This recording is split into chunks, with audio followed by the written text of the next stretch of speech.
This is the DigitalituM Podcast at the intersection of manufacturing and digital transformation. Today I have a special in-person guest here. Matthias Köhler came all the way from Germany into the DigitalituM studio. Welcome, Matthias. Thank you, Markus. Thanks for having me. And so let's get this thing started. Tell us a little bit about yourself.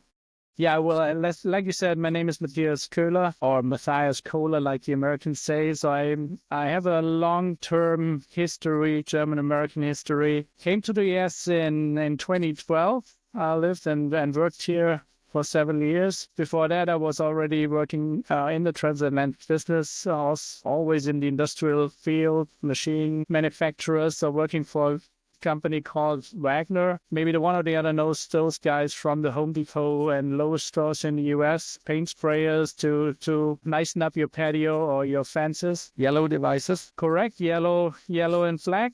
That's how you know them. Very popular in the US due to the DIY sector. I was mainly responsible for the industrial part of the business. So I started in financial controlling, finance, made them my way into sales, powder coating equipment. First in Germany, then was responsible for the powder coating division in Germany before they transferred me into the US. Like I said, in 2012, I moved into the US together with my family. It was kind of a turnaround project. They were not clear if they continue the business, industrial business in the US, yes or no. Luckily, we could get the turnaround done, and I could hand over the business after 4 years to an American again.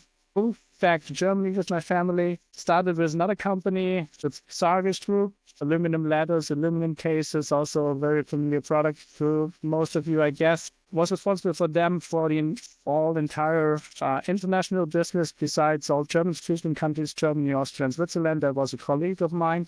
But I had 10 subsidiaries under my watch, including, again, the US subsidiary. Again, the target was to grow that business. I did that together with a general manager in the US, which was also very successful. And then after a few years, Sargis was acquired by a US company, Vernico. Also, if you live in the US, you know those yellow ladders everywhere around on cars and wherever you see it. That's the company. And they acquired Sargis. And then I became responsible for the international business, export business in Europe, for Vernico. Then something extraordinary happened. Pandemic hit, like everyone was involved in that. And from 90% travel time, I was going down to 0. A lot of time at home. I could finish a project that I started, which I'd always in mind when I was in the US, is that you should write a book about it. So finally, I managed to write the book. And during that project, I discovered that there's a big need of German, European companies to be supported on the way to the US, and decided to build up my own company, Köhler Transatlantic Business Results. And since 2.5 years, I'm now coaching and consulting companies and people that want to enter the US market. So that's in the nutshell what happened over the past 20 years. Very interesting. And let's talk about your book. What's the book's title and where can we get it? Exactly. The book is called Winning in America, Geschäftserfolg in und mit den USA. And you can get it wherever you can get books in Germany. Currently, it's only available in German language. Mm-hmm. So you can get it in Europe, everywhere where you can get books, also on Amazon. For in the US, you can get it as an ebook version for Kindle on Amazon. Mm-hmm. So you will find it. And I guess we can put something in the podcast. I'll put the link into the show notes. You have a section on your webpage where it talks about that, and I think there's a direct Amazon link. Exactly, there's an Amazon link. There's an ISBN number, like we call it in Europe. So you will find it easily when you go to my website and check me out. Yeah, and actually that's where we came together. As I think you were on the Muttersprache podcast with Monique Menezi. Correct. Where I was as well in previous episodes. Then I'll bought your book and read it and gave you a feedback on how it matches to my experience, as I'm living now for 16 years in the US and have seen a lot in this transatlantic business and different cultures and priorities into this whole game as well. So what brought you to the US? What brought me to the US? I was working back then for a German machine builder, and they asked me to help out in the American subsidiary with large project installation, commissioning, production ramp up, all of that. Initially on a 3-year expat term. And after more or less 2.5 years, I decided life is good over here and I want to stay. And now since 4 weeks, I'm actually an American citizen. Oh, congratulations. So you live and travel on both passports now. That's right. Having the best of both worlds and kind of feel like a hybrid. Perfect. From your experience, Markus, what is the most difficult in the field of after sales and service in the US? I mean, you went through this entire life cycle, working for a manufacturer, doing the after sales service. So what's the most challenging on the US market compared to Germany? The big difference is, of course, the size of this country compared to the entire continent of Europe, with all the different country distances, the different time differences, the difference in subculture, and then, of course, the priority on service. What I see as a general trend, but that's now worldwide more or less the same. Europe has the same issues. Machines and production lines, everything is getting more complicated and more complex over time, while the quantity and the quality of field service and maintenance personnel, the technicians, is going down.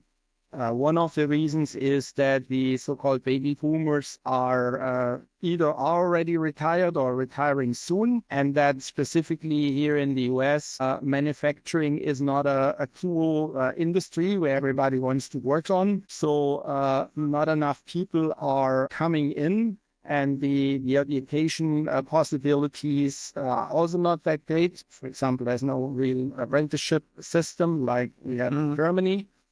And that all gives that problem. And that gap between the complexity of the machines and the quantity and quality of the people in the field is going down, is creating a big gap. And this gap translates more or less in unplanned downtime. Right. So that's what I'm experiencing as well. So when I work with German companies that want to enter the US market, they also have more and more trouble to get service techs, to get them on board. Besides cost, qualification is an issue, like you said. And so your product portfolio, as far as I learned it, is really to help in some of those cases. And that's how we got connected. And I was kind of I'm very happy about having an offering also or contact in the US that really can help with the service part. So maybe you can explain also a little bit about the services you're providing. Yeah, we offer a couple of different products as we are connected to innovative companies, mostly from Europe, which develop digital products to focus on helping in specific problems in manufacturing, and even more focus in field service and after sales. And the problems are, for example, know-how transfer. You have an older service technician who is experienced. The know-how is all in mind, so-called the tribal knowledge. There's not much written down, which is the situation in a lot of small, medium, mid-sized companies. And as soon as that person leaves the job position, either for getting promoted or is moving somewhere or leaves the company, that know-how is gone. It also is very difficult to bring new people in and train them in that specific niche. It often takes a very long time, sometimes even talk about years, until a person understands a complex machinery pretty well in order to maintain it. And this is just too much of a time and too much of a cost in order to be flexible on the market. There are now digital tools on the market with the magic of AI, which help in that knowledge transfer. And have that know-how available in an app. So it more or less goes into a database, and then from there it's available on the app, and that is accessible on your tablet, on your phone, which everybody in 2024 has in their pocket. helps there in bringing the value. That's just one of the examples. One of the examples. Yeah. Which, I'm like I said at the beginning, I'm doing intercultural coaching and training on the gaps between West culture and German culture. And I think one of the biggest issues, or challenges, let's call it, is that also people are changing a lot in the US. So they're changing companies, switching from company A to company B very frequently, more than in Germany. We used to have somebody starts in a company that's typically a long-term assignment. The US is more frequently. And then this knowledge, like I said, in the head is extremely important to capture and to keep it in the company. Yeah. But overall, there's this saying people process technology. If you run a business, you cannot run it fully on technology, and digitalization is also just one part of it. If the people's part is not taken care, and I would say in this people part is also the cultural part, then things are not working. And then, of course, you have to have the right processes that all together. It's kind of like a three-leg stool. If one of the down, then everything is down. So people process technology. And in your point of view, from a people's and cultural topic, what are the issues in transatlantic business? Oh, my, there are many. I think the biggest issue is that people often are not aware that there are so many differences, especially if you, and same happened to me when I came to the US. You think, okay, yeah, well, I'm in this business for a while. I've been here many, many times, student exchange, trade shows, whatever. You speak English, you watch American football, watch Netflix, everything. So you're very familiar with the Americans in general, the American way of living. And you underestimate that there's a big gap in culture. So when you go to India, when you go to China, and you prepare for that. You come to America, a lot of times people say, okay, we'll get managed. The problem is that both of the people in Germany and in the US, they grew up differently. Their I always call it kind of socialization process. They grew up differently and behaving differently. The thing that we are eating similar things and look alike doesn't help in that instance, because like I said, you underestimate. And there's a few things that are really sticking out. It's kind of how people interact with each other. What we really like about the Americans, they're very polite. It's nice. Well, I was for dinner last night on my own. I got to a bar, get connected with a person at the bar immediately. We talked about whatever business, this and that. Had a nice evening, left, and that's it. Which is sometimes in Germany called as the Oberflächlichkeit of Americans, which has a different reason, because they're really trying to, how can we do business together? Is there any commonality? Is there anything? Or maybe it's just nice and easy to talk to each other and build up a relationship. So a lot of doing business is building up relationship, for example, much more than in Germany. Another thing, if it comes to your area, in service and after sales, one element comes up: speed. Speed of doing things in the US is so much faster than in Germany. Also that expectation of a response. I always bring that example up. An American client sends an email out with a question or a problem, for example, a supplier. And if that email goes over to Germany, or I would even argue to Europe, sits there for a while, and until all questions are answered, there will be a reply, and that can be days, that can be weeks, that can be sometimes months, and there's no feedback if that email is even received. On the American side, if I would send you an email with a couple of questions, you would more or less immediately come back to me and say, hey, thanks, Markus, I got your questions, I'm working on it, I'll give you an update next week. And so I'm assured Matthias got my mail, he understood my questions, he's working on it, and he's giving me an update soon. Absolutely. I mean, this is one of the best examples that you could give, which I see in my past as well as with customers now, that this leads into friction between Germans and Americans a lot of time, because like I said, an American is sending, or a US person is sending an email to Germany and expecting an immediate response. So time difference is also not helpful, but my recommendation is always give at least within the next 24 hours, 12 hours, give a feedback. Say, I received your email, I'm working on it, I'm getting back to you. That's probably the best you can do. If you send it to a German, in Germany, typically, people or a person gets this email, is working on it, and everyone is clear, okay, they have received it, they will work on it. There's no need for immediate response. In the US, one of the tips I want to give, just react immediately, makes life much easier because it's not escalating. Yeah, because otherwise it might escalate, and the person sending the email is thinking that person is maybe not longer on the job or is on vacation. And Which never happens in Germany, right? the major stereotype about Germans is they're either on vacation or on a holiday, or they have already Feierabend because of the time difference. So it's always hard to get them days and all kind of things. Also a difference. You have to explain also to your American colleagues or customers as well as to your German colleagues that there's a different perception on either side of the pond. And I think that is very, very important to understand. My basic theme is be aware, because the one thing is you will not change the Americans as a German person, and the American will not change the other way around, vice versa, the other person. But you have to be aware that those differences exist and how to deal with that. Like the example with the email, knowing that an American is expecting an answer right away. Yeah, you can adapt. You can say, okay, well, if I get an email from American, just send back. Okay, got it. I'm on it.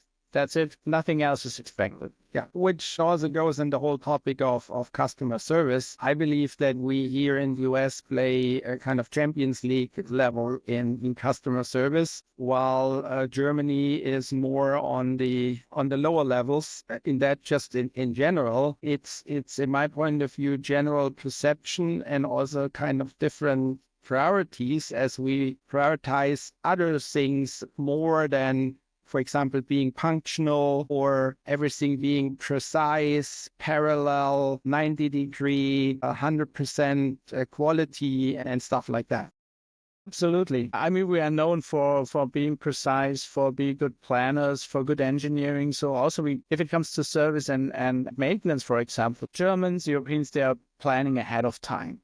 So everything is in the books and nothing should happen. We have also the warehouse spare parts on stock. So there's a lot of times not a big rush. So in the US also it happens often that there's more pragmatism, more opportunistic doing. Maybe spare parts are not on stock, because you have to understand typically everything you want in the US you can get immediately. If it's your Uber ride, if it's your Amazon shipment, your pizza, whatever you want, you get it next minute, next day. And that's the expectation there, because the customer is not taking off his head on the weekend when he's riding Uber and getting Amazon stuff. Yeah. He's not taking off his head and in the business he is acting differently. No, he expects the same service level from his providers and his suppliers as well. And even pre-Amazon time with huge Walmarts and Home Depots and stuff like that, you more or less get a lot of different things right in the shop, and you just walk in and you get what you want. So you don't need to store anything in particular. Yeah, exactly. That's a different mindset. That's also the importance. While if you're a foreign company and you want to do here in the US a business, you have to have a good stock of spare parts, as lead times ordering something from Germany or from Europe in general always takes weeks and months. And if there's a supply chain crisis, which we had the recent years, then it even takes longer. That's why it's good to have local storage of parts, either in your own company structure or working with a local partner, which can do that. But definitely that helps. Otherwise, you run into this hand-egg problem. You want to sell your equipment, but your customer asks you first, how does the service side looks like? Exactly. What's your experience on that? That's exactly how you describe it. Service is so important. What you love and then what you like when you do a vacation in the US, like we explained, you get everything immediately. You can get the best service in a restaurant, in a hotel. They take care of you. Customer is king. And same expectation level is in business. And I always tell my customers, I'm working a lot with machine manufacturers, also special customized solutions, and they're very successful in the US market. They're selling products into the US market. That's how a lot of companies come into the market.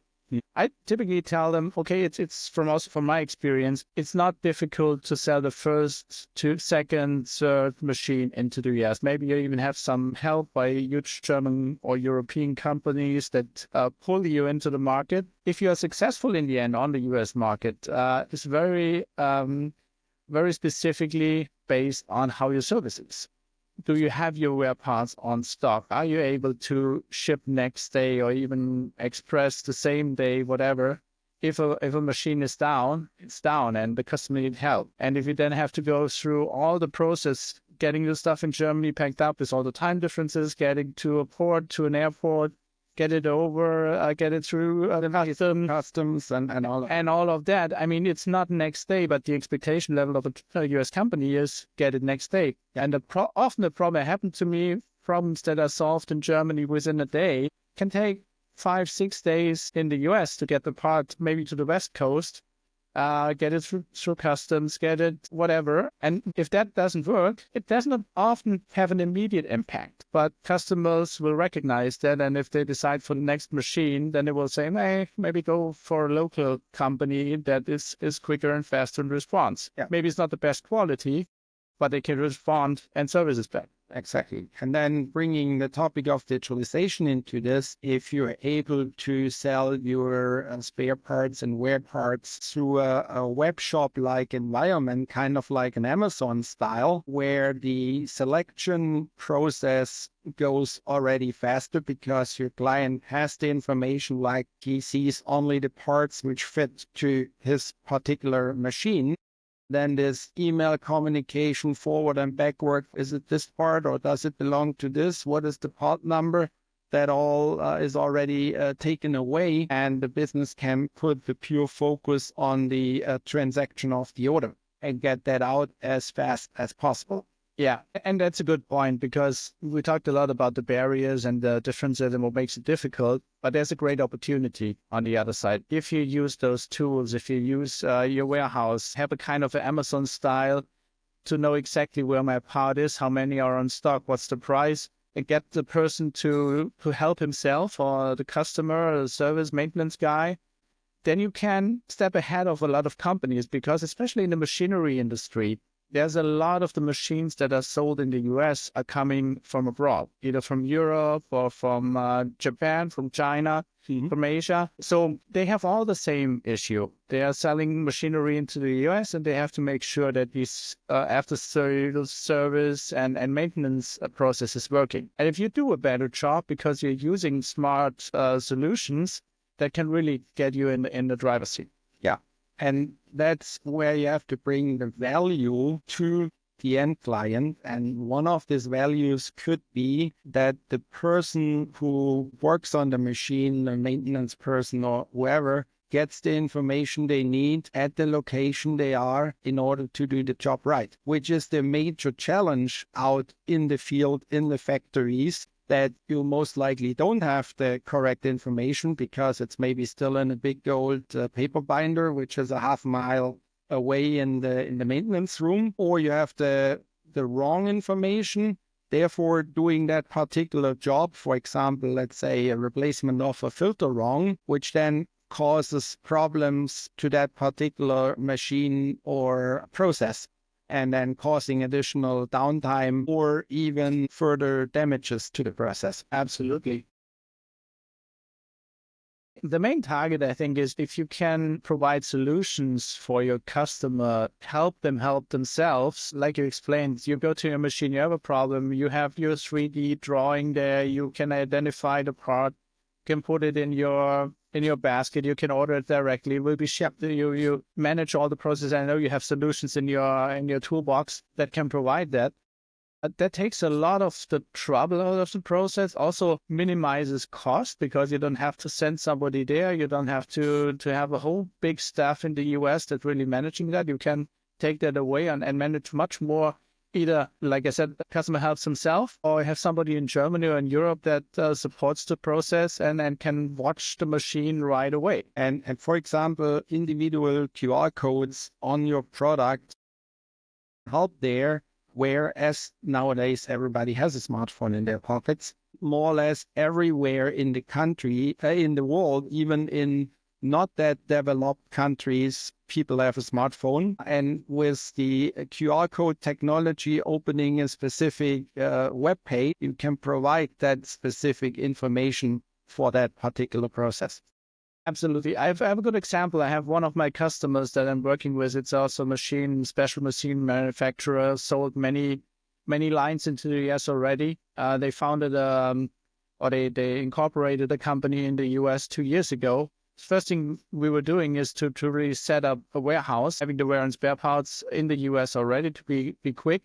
And they are right now in the process of really getting a QR code on all their parts. It's still a lot of work to do, but they really see this benefit to say, okay, somebody wants a part, let's just click on it, and then maybe through a shop version or whatever, order it immediately. That's perfect. Yeah. Plus, it opens up new opportunities as you then also see who is actually your end client and your end user, and you can build up an interaction on it. A lot of components or even machine builders don't have actually that direct contact to the end user, or often don't know who it is. And again, there tools under the umbrella of digitalization can help there to improve things and improve communication and all of that. You know what I also experienced is, if you start out, take the opportunity to start with some digitalization efforts in an export market. So the risk of doing something wrong or something happening to your whole process is smaller than in your home market. And if it works out, then transfer it back to your head office or to your group, especially in digitalization and in speed and service the market. I think there's no better market than the US market from the expectation level. So if you make it in the US, you can just win in other markets as well with what we build up here. I fully agree on that statement. As one side, we here in the US very open to technology, as the majority of all the new digital things are happening in Silicon Valley. Also from a regulation standpoint, we are not as strong as, for example, Europe, and there's more, I would just call it freedom in doing things. And therefore, yes, you can evaluate and get a real customer feedback. And I also agree, if it works here, it should pretty much work in the rest of the world as well. Absolutely. As a lot of major American digital things dominate now the world market, from social media to cloud computing to a lot of different things. Absolutely. We realized that experienced that everything that is coming to Europe, almost everything, a lot of things are invented in the US, especially in the digital world. If it's the Apples, the Netflix, the Ubers, the whatever, Tesla, there's a lot of things that were invented in the US now coming to the European market. And this is the benchmark. Like I said before, American customers are used to perfect service, to digitalization. I mean, when I was here in 2012, I think in 2014 was the first time I was paying, or my wife even did, paying with her Apple Watch. I'm a strong believer. It took way too long to get to Germany, and I don't know if the pandemic wouldn't have hit if we were at that digitalization level yet, because everybody knows Germans like their cash, which is fine. Again, cultural difference. There's nothing wrong or right or good or bad. It's just different, and you have to understand. But a lot of the inventions come from the US, and you can learn a lot from the market, also where the train or the ride is going. That's right. That's, again, a cultural difference in priorities and how to do things. Germans and other Europeans, they're very much focused on doing things a certain way. And we here in the US are therefore different and do things in another way and have different priorities in work and in our spare time. Yeah. And the good thing is both is successful. I mean, there's good reasons why Germans are successful in machinery and automotive, wherever. And there's good reasons why Americans are successful as well. Nevertheless, the German car looks way different than, or engineered and built German car looks different than an engineered and built in the US car, but both are successful because the markets are different and they have different needs, and that's why companies like the automotive industry, they are having different products for different markets. That's right. And that's why people in the transatlantic business landscape are important, which understand both sides of the business, which can help other businesses to be more successful in what they're doing. So at Köhler Transatlantic Business Resource, what are the specific things you focus on? Yeah, there's two pillars I'm focusing on. First is to get exactly this across what I described now with cultural differences. So make the people aware of the differences. Again, not with the target to change the other side, but to understand what the other side is doing and why they're doing things, and transfer that directly into a strategy. So the important part, and that was my learning from my time in the US, to say, okay, once you understood the differences, the market, what you need on the market, what you have to do on the market, and the cultural differences, then you can put it into a strategy and transfer it successfully into a strategy. And this is basically then the second pillar, helping companies that want to enter or expand on the US market to really develop a winning strategy. So gaining the cultural competence and creating and developing and executing a winning strategy for the US market. That's basically what I'm doing, mainly for small and medium-sized entities in Germany or in Europe even that want to enter the US market. Like I said, incorporating the company. But before they begin, that's also my recommendation, before you take the step into the market, be proactive, make yourself familiar with the cultural differences and put together a good strategy. The German way of planning and being precise is not the worst thing. I think it's a very good thing in the beginning, but also with the target to be quick and fast and more opportunistic on the US side. That's good. Do you provide the services to American companies which want to enter the German and the European market as well? So you do it both ways? Well, in general, my company is called Transatlantic Business Results. It's going both directions. Right now, the focus is mainly on German companies entering the US market. Also has a reason because they have to grow. Still grow. There's some geopolitical circumstances right now in the world that makes it more difficult with Eastern Europe. Supply chains to China under the radar or under the evaluation. What we want to have there, what not. So the main focus is right now for European German companies entering the US market. Nevertheless, if there's companies in the US that also want to go the other way around, knowing the differences between the culture, I can also support the other way around as well. One question I have for you, Markus, and I'm struggling with that also all the time. There's so much going on in the digitalization world with AI. There's so many solutions around. There's so many tools around. So how do I get this cleared in my head or in the head of the customers or listeners that following your podcast?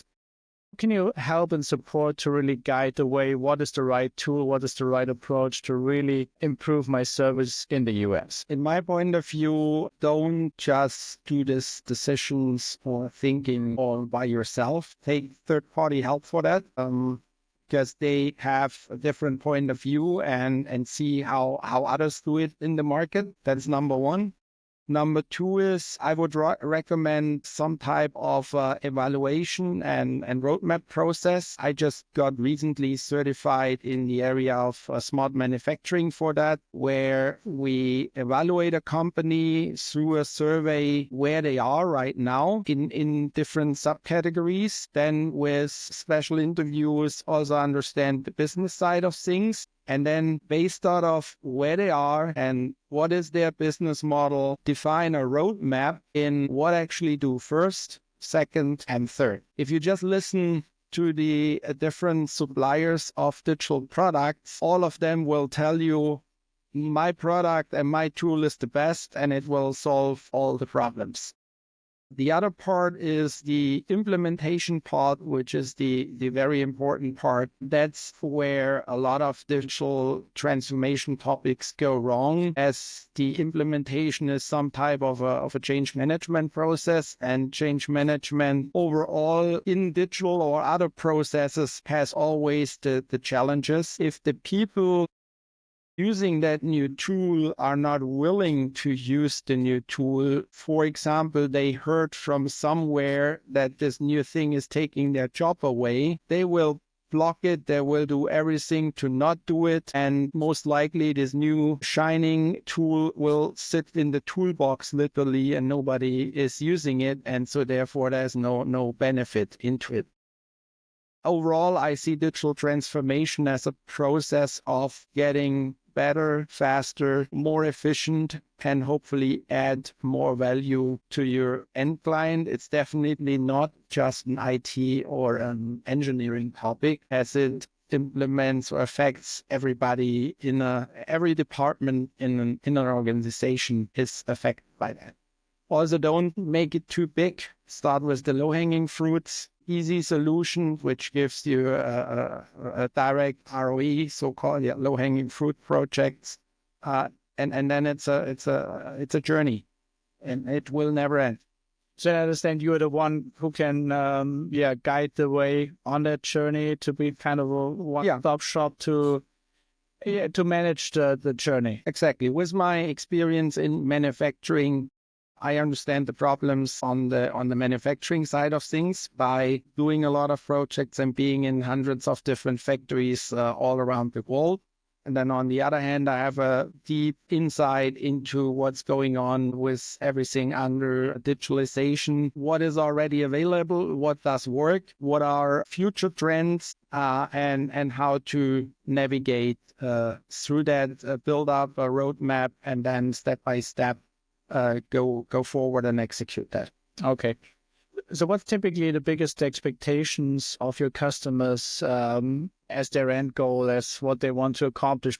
I mean, nobody buys a drill because they want to buy a drill. They want to drill a hole. And they want a hole. They don't buy any digital tools. So what's their targets? Actually, in a lot of times, this goals need to be further defined. Sometimes it's just the thing, we want to do something digital.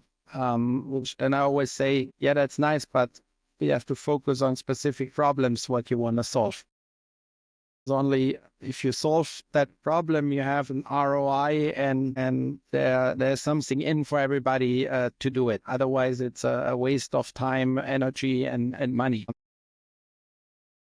Overall, there are a lot of problems in manufacturing. We have still too many paper-driven processes. Whole operations are run on Excel sheets, which is overall slow and inefficient. The competition is out there. There are certain areas in the world which work very efficient and have therefore an advantage. And every company and business have to work on their competitive edge. So in the end, save money or earn more money by doing more business. That's basically the main driver, right? Yeah. Optimization and changing business models to actually have more business. For example, in the service business, traditional after-sales business of a machine builder is very reactive. Reactive means service team is waiting, and then at one point of time, the call comes in from a client, machine is kaput, doesn't work anymore, I need a service technician now. And then it's kind of like a firefighter department. Yeah. The fire is out, and you have to go out there as fast as you can and kill that fire. That all works well if the amount of fires and the amount of service technicians is equal and it happens all along the way. But as soon as you have, let's say, 10 fires at the same time, but you have only 2 service technicians, that's a problem. So the approach is more, let's take that example of a firefighter. What can a firefighter to prevent a fire from actually starting, which is this more proactive way, for example, having fire extinguishers all around the building, having the building code in a certain way, having that fire alarm system, which already detects if there's an anomaly somewhere, which generates already alarm. And all of these things can be done through the umbrella or technology of IoT, the Internet of Things, by connecting things. Topics like condition monitoring. If I watch a process, how it performs, I can see if it kind of goes down, there has to be a problem. and not to wait until everything stops, already kind of seeing that trend going down, looking at it and maybe figuring out a problem and an issue and solve that problem before it gets into a big problem. That's a good point, because from my experience, especially in the US, also the go-to-market approach is the US customers always asking what's in it for me. So they want to save money, or they want to save or want to earn more money or have less trouble.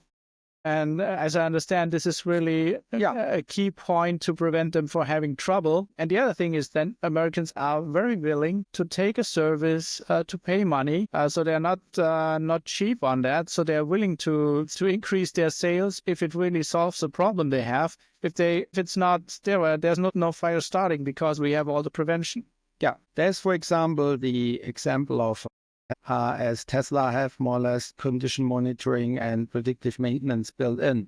The way how that specifically works, let's talk that on the example of a brake pad. A brake pad is a traditional wear and tear item, which breaks down or which goes bad after a certain amount of time. In every other car, there might be a sensor in the brake pad which detects if the brake pad is bad, but every other car will give you a nasty alarm in your cockpit, and that's it. And what do you do if you get this fault message in your cockpit? You call your pay station, and first you ignore it, and then on one point of time you think, oh damn it, I need to make this appointment with my shop, and I'm so busy right now, and how do I do that? And you postpone it, and maybe at one point of time it actually causes issue and your car stops.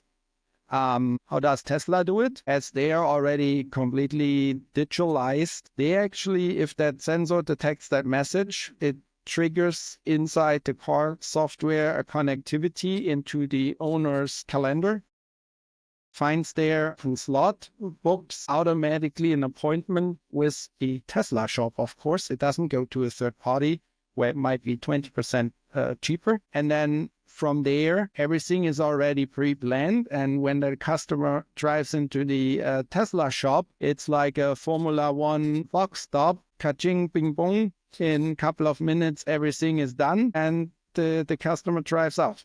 And why would the customer even do that? And maybe even pay more? Because it's super convenient.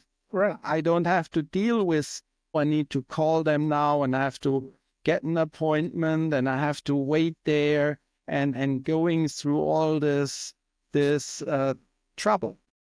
We are just human. I mean, we all want to have it convenient and no struggle and no trouble with whatever.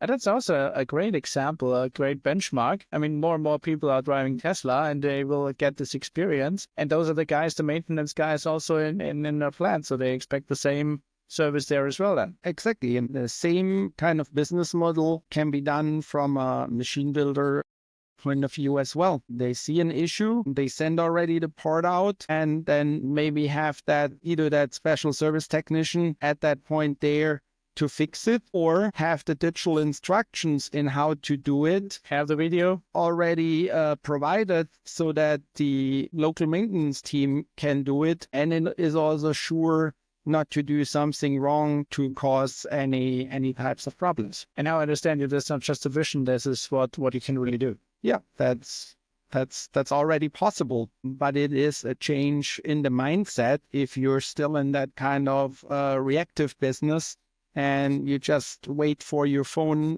to call to get another problem maker. This is great. I mean, I would have loved that when I was here in the US, especially if you have limited resources in the US. Then it's great if you have tools that really support you on that, and hand it over to the customer and say, okay, well, this is taking care of this and that, and you can help yourself. And then if we talk about a business model, of course you don't offer these services all for free, or have that built in the initial sale of the equipment. All of these services run on some type of subscription, and these subscriptions are then paying for the cost of the services. As you have infrastructure like IoT systems, you have to have the people on site, which then actually can support, and that costs all a lot of money. With a subscription model, and this revenue stream coming in, every financial expert will tell you that's actually the way to go. And it's actually also easy then to scale the business up as you start with a small crew, having just a few subscriptions out. As you increase the number of service subscriptions, you then can parallel build your team up to be able to fulfill the service capabilities for that. Oh, that's also a good example. Because also from my experience, there's Americans are very open to subscription models because it's everywhere. If it's Netflix, Spotify, whatever you have, there are subscription models, but also in the industry. I think Germany maybe is not there yet, but we are getting there because we have all the subscription models on the consumer side as well. So why not implement that into the US? And what I said before, I think that's a great opportunity to have something started here in the US. Yeah. And if it works here, transfer it back to Germany, because also Germans, of course, want to have good service and best and no trouble and no struggle. I think that's a great opportunity. And again, the software industry has started that trend, as even I think right now you cannot buy a single Windows license or an Office license anymore. They only sell it through a subscription. Or printers. I use my printer and I'm getting my ink when I need it. They know exactly when to ship it to me. So I don't have any trouble. It maybe costs a little more than if you do it in another way, but you don't have to drive to the store or order on Amazon and then be late. They take care of the problem, and I love it. Yeah, exactly. Good example, because if you want to print something on a Saturday afternoon and figure then out that your print is your ink is empty, and if you're in Germany, for example, your shops are already closed, you have a problem. Well, exactly. Yeah, another not a cultural but a market difference between Germany and US also. Yeah, again, Americans expect that they can go 24/7 shopping, Walmart, Home Depot, wherever. Germans are not used to that so much, but also we have to be aware again in Europe and Germany that the market is different, the expectation level is different. And I think the greatest opportunity to success on the US market is if you get your service and after sales and maintenance process right.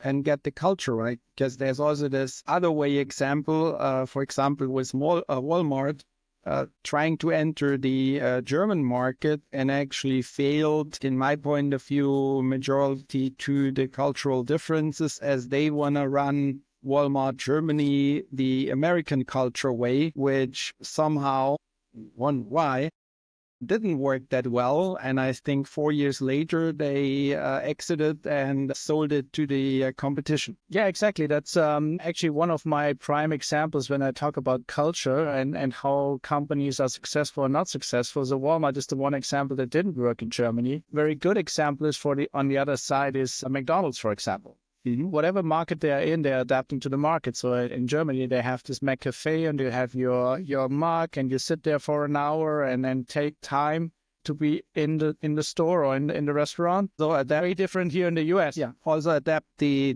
products, have kind of like local flavors in the product on top of the standard product line what McDonald's offers. Correct. So this is a very good example of American companies failing or being successful on the European or global market. And there's also good examples, bad examples the other way around. Typically, if a company comes to the US and tries to be as American as possible, perceived as an American acting company, you don't have to get rid of your heritage and your German ownership. But yeah, you're American, you have an American address, you have an American phone number, you have a warehouse in the US. If it's run by yourself or by a service provider, it doesn't really matter. This gives confidence to your customers. They say, oh yeah, there is service. If I need a part, it's in the States. There is people in the US. So your chances to succeed on the market, also in your first selling, in your repetitive selling, is way, way bigger if you have the service right. And I think this is great what you're doing, Markus, here. Because this is one of the reasons why, unfortunately, too many companies are failing on the US market, because they have not prepared well enough, because they didn't respect the cultural differences, they didn't respect the amount of service and the level of service that is required on the US market. And sometimes it's not so difficult, also not so expensive. You can do a lot of things smart and cheaper, maybe not cheap, but reasonable at a low cost, at a lower cost than you expect. But it's absolutely crucial that you get your service right. Yeah, and just think about the opportunities to grow and scale a business if you wouldn't do all these mistakes and faults and the impact to the overseas headquarters, either way, Germany to America or America to Germany. Yeah, I mean, it's a huge market. We're talking about a market the same size as the entire Europe. Mm-hmm. So if your product is right, and if there's a good value proposition for your product, why this should be successful on the US market, there's no reason why you can't be successful. Yeah, like we said, you have to get it right. Structure, strategy, cultural differences, and then there's a lot of opportunities here in the US market. It's a lot of fun to grow a business, scale a business. Sometimes it's going even a little too quick for the one or the other. Mm-hmm. Then you also have, but this is a problem that I love to work on. Same here. And if you work with the right partners like us, then you will have success. That's an invitation, right? If you have any questions, I think you can reach both of us through the internet, LinkedIn. We are very active on LinkedIn as well. Get connected with us. I don't know, Markus, what's the best way to connect with you? LinkedIn is also a good way to connect. You find my profile and Matthias's profile in the show notes. Click on it, connect with us, and let's talk. Thank you. Thanks for being in the DigitalituM Podcast. It was a fun session. Thank you, Markus. It was a lot of fun for me too. I hope I could give some insights regarding the topics we talked about, and hopefully the listeners had also some fun and enjoyed the session, and will come up with great ideas to be successful on the US market. Alrighty, bye now. Bye now. Thank you.